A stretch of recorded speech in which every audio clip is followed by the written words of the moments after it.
Assalamualaikum warahmatullahi wabarakatuh. Perkenalkan nama saya Yoga Belanda dengan NIM 20086298. Pertama dan utama sekali, marilah kita ucapkan puji syukur atas kehadiran Allah Subhanahu Wa Taala yang telah melimpahkan rahmat dan karunia terhadap kita semua. Salawat dan salam tak lupa pula kita ucapkan kepada pucuk pimpinan umat Islam sedunia yaitu Nabi besar Muhammad Sallallahu Alaihi Wasallam. Saya yang terhormat kepada Bapak Listrik Saputra selaku dosen pembimbing dan dosen pengampu mata kuliah seminar. Baiklah, kali ini saya akan melakukan seminar proposal yang berjudul Tinjauan Kondisi Fisik Atlet Karate Lemkari Dojo SMKC Kabupaten Padang Pariaman. Kita masuk kepada latar belakang olahraga karate sudah lama berkembang di Indonesia sejak tahun 1972 yang dibawa oleh putra-putri Indonesia yang belajar di Jepang. Sekarang olahraga karate sudah mulai dipakai prestasi yang cemerlang pada event-event nasional maupun internasional. Olahraga karate dalam pembinaan atlet atau menginginkan prestasi yang lebih tinggi untuk kejayaan bangsa dan negara. Untuk mencapai prestasi yang tinggi harus didukung oleh kematangan mental atlet, kedisiplinan atlet dalam latihan, dan formalitas yang dapat mendukung terhadap peningkatan prestasi. Sebab pencapaian prestasi yang tinggi harus melalui metode yang latihan yang tepat, atlet yang berbakat, perencanaan yang matang, dan pembinaan kondisi fisik yang baik. Pembinaan kondisi fisik bertujuan untuk mengoptimalkan kemampuan fisik olaragawan, kemampuan fisik olaragawan sebagai dasar penunjang prestasi puncak. Kondisi fisik dalam pembinaan karate harus diberikan seirama dengan latihan teknik, taktik, dan kematangan bertanding.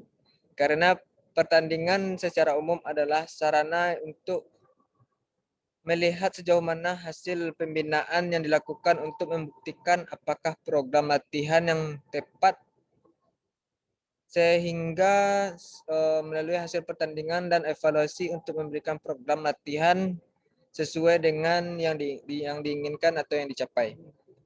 Seorang karateka memerlukan kemampuan kondisi fisik yang prima. Untuk itu perlu mempedomani dan melakukan latihan dalam kondisi fisik yang stabil. Lanjut kepada identifikasi masalah, yaitu yang pertama, bagaimana kondisi fisik atlet karate Lemkari Dojo SMKC Kabupaten Padang Pariaman. Yang kedua, bagaimana kelincahan atlet karate Lemkari Dojo SMKC Kabupaten Padang Pariaman. Yang ketiga, bagaimana kecepatan atlet karate Lemkari Dojo SMKC Kabupaten Padang Pariaman. Yang keempat, bagaimana daya ledak atlet karate Lemkari Dojo SMKC Kabupaten Padang Pariaman. Yang terakhir, yang kelima, bagaimana daya tahan tubuh atlet karate Lemkari Dojo SMKC Kabupaten Padang Pariaman. Kita lanjut kepada batas masalah, yaitu kecepatan atlet karate Lemkari Dojo SMKC Kabupaten Padang Pariaman. Yang kedua yaitu kelincahan atlet karate Lemkari Dojo SMKC Kabupaten Padang Pariaman. Yang ketiga, daya ledak atlet karate Lemkari Dojo SMKC Kabupaten Padang Pariaman. Yang keempat, daya tahan atlet karate Lemkari Dojo SMKC Kabupaten Padang Pariaman. Lanjut kepada rumusan masalah, yaitu sejauh mana kecepatan atlet karate Lemkari Dojo SMKC Kabupaten Padang Pariaman. Yang kedua, sejauh mana kelincahan atlet karate Lemkari Dojo SMKC Kabupaten Padang Pariaman. Yang ketiga, sejauh mana daya ledak atlet karate Lemkari Dojo SMKC Kabupaten Padang Pariaman. Yang keempat, sejauh mana daya tahan atlet karate Lemkari Dojo SMKC Kabupaten Padang Pariaman. Kita lanjut kepada tujuan penelitian. Tujuan penelitian ini dia bertujuan untuk melihat kecepatan atlet karate Lemkari Dojo SMKC Kabupaten Padang Pariaman. Yang kedua, kelincahan atlet karate Lemkari Dojo SMKC Kabupaten Padang Pariaman. Yang ketiga, daya ledak atlet karate Lemkari Dojo SMKC Kabupaten Padang Pariaman. Yang keempat, daya tahan tubuh atlet karate Lemkari Dojo SMKC Kabupaten Padang Pariaman. Manfaat dari penelitian ini bagi peneliti sebagai syarat untuk mendapat gelar sarjana olahraga pada jenjang sastra 1 jurusan pendidikan olahraga Fakultas Ilmu Keolahragaan Universitas Negeri Padang. Untuk bagi pelatih dan pengurus karate untuk membuat dan menjalankan program latihan olahraga karate. Bagi para pembaca dan pustaka Universitas Negeri Padang khususnya pada perpustakaan Fakultas Ilmu Keolahragaan. Lanjut ke bab 2 yaitu kajian teori. Yang pertama hakikat karate. Hakikat karate, dalam hakikat karate tersebut ada sejarah karate, 5 sumpah karate. Yang kedua hakikat kondisi fisik, yaitu yang pertama itu pengertian kondisi fisik. Yang ketiga unsur kondisi fisik, yaitu kelincahan, daya ledak, kecepatan, dan daya tahan. Sejarah karate yaitu karate merupakan seni bela diri yang mengalami perkembangan di Okinawa selama berabad-abad. Untuk pertama kalinya, karate diperagakan secara umum pada bulan Mei 1922 di Pekan Olahraga Atletik Nasional di Tokyo yang disponsori oleh Kementerian Pendidikan. Karate mulai dikenal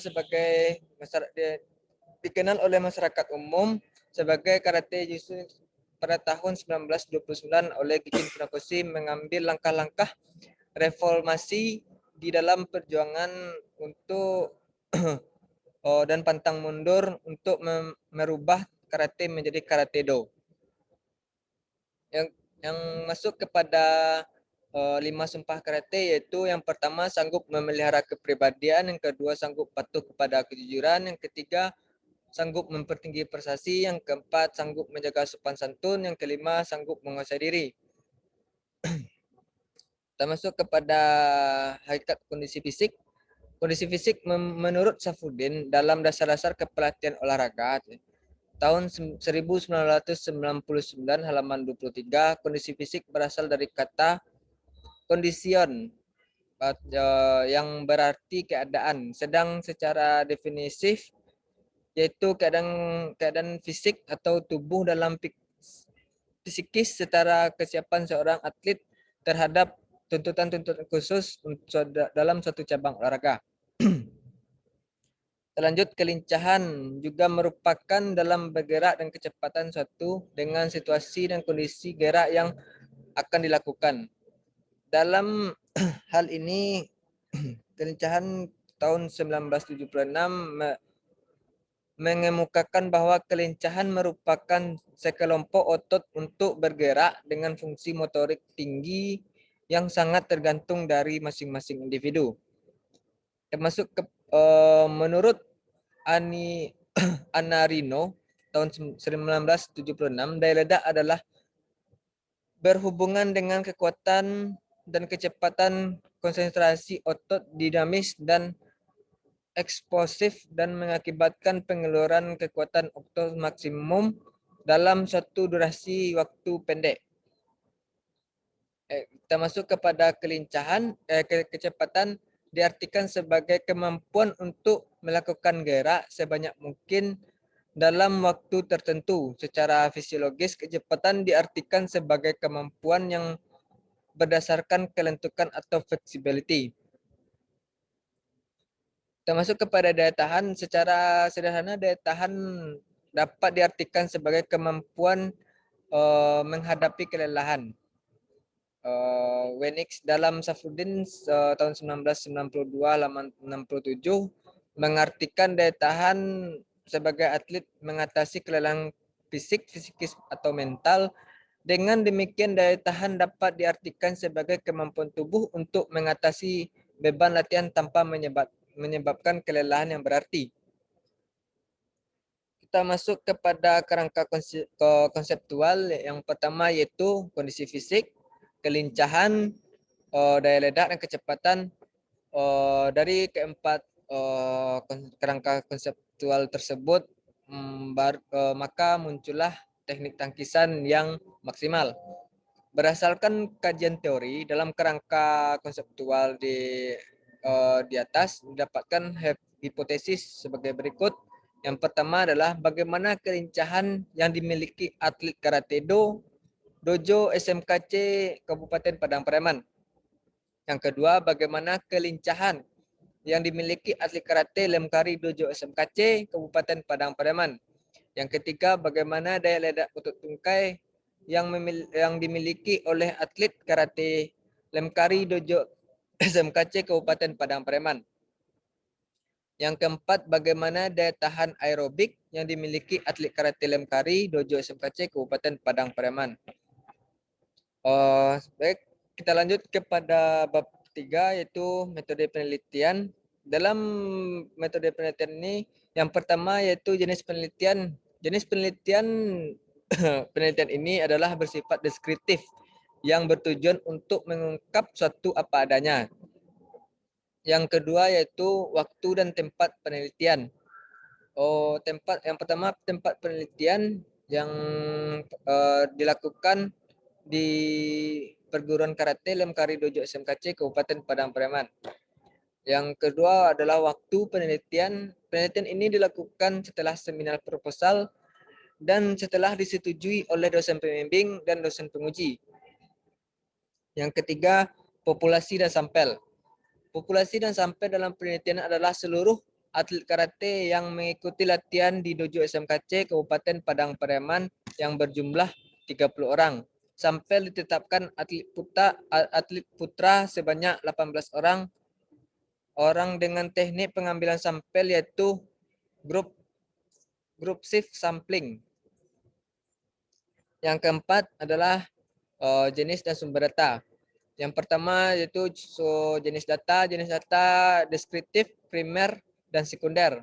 Sumber data, setiap data yang dalam penelitian ini bersumber dari data primer dan data sekunder. Yang ketiga, instrumen penelitian. Untuk mendapatkan data dalam penelitian ini, maka peneliti menggunakan instrumen penelitian observasi.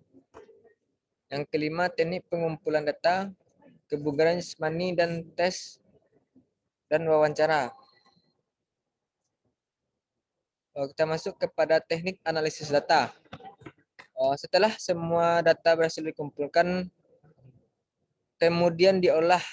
Karena jenis penelitian ini bersifat deskriptif, maka teknik analisis yang dapat digunakan adalah dengan menggunakan teknik distribusi frekuensi, yaitu data statistik yaitu P adalah frekuensi, F per N frekuensi jawaban, dan jumlah responden dikalikan 100%. Baiklah, itulah yang dapat saya sampaikan dalam seminar proposal pada kali ini. Jika ada kesalahan kata, saya mohon maaf. Assalamualaikum warahmatullahi wabarakatuh.